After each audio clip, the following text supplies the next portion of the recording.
بدرفتاری و بداندیشی بعضی از نفرانی که خود را در میان مردم دیندار با تقوا وانمود نموده به عملهای غیر انسانی دست میزنند، وقتهای آخر خیلی زیاد به مشاهده رسیده نفرت و بدبینی مردم نسبت چنین اشخاص افزون گردیده است. از جمله از جانب کارمندان شعبه وزارت کارهای داخلی رقم 1 در ناحیه رودکی، شهروند رحیم افغانی 75 ساله ساکن ناحیه رودکی جماعت سرکشتی دستگیر کرده شد که در نمود شخص سالم و دیندار به نظر می رسید. در اصل سرشت ناپاک و کثیف داشته نسبت دخترچه 11 ساله عملهای بداخلاقانه و شهوانی صادر نموده است. به شعبه وزارت کارهای داخلی در ناحیه رودکی مادر این طفل ناکام مراجعت نمود که هنگامی که او و دخترچه خردسالش در منزل استقامتی شهروند رحیم افغانی همچون اجاره نشین زندگی می کردند، هنگامی نبودن مادر در خانه این پیر بیخرد نسبت دخترچه نابالغ او 3 مراتبه چنین کردارهای بداخلاقانه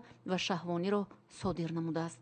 این دختر که شما از کجا میدونید کی میشه این دختر؟ این دختر خونه ما در کوارتران میشینه، اما قشه آتش قطعه یکی نیم سالش مخیان همین خونه ما دایوای، اما هر روز پیش هم تلویزیون میشینم، هم پیش میبیام میشینم، پیش میبیام میشینم، تماشا میکنم میبرم میرم، هیچ نمیگفتمش. یکی هم چیشی که هم قاپیدم دام برام.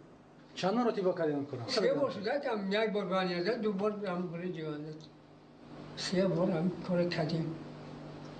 شهروند رحیم افغانی که در این سن و سال میباید خود تبلیغگری جوانان و نورسان به حلالکاری و پاکتینتی و نظافت و خیرات انسانی میبود، با این عمل بیشرفی دست زده است که اکنون او را ضرور است برای این عمل ناپسندش در نزد قانون جواب گوید.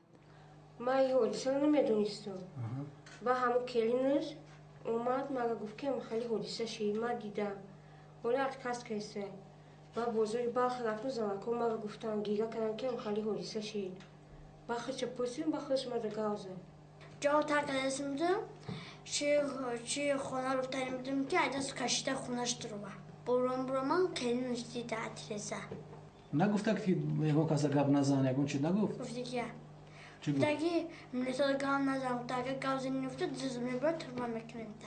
چند بار هم حادثه شده بود؟ چند بار کرده میکنه؟ 3 بار. 3 بار ها؟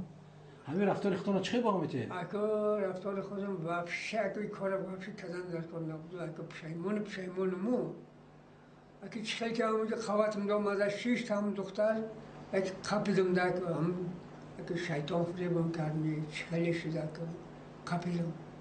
عین زمان او به حبس پیشکی گرفته شده، نسبتش کارهای تفتیشاتی ادامه دارد.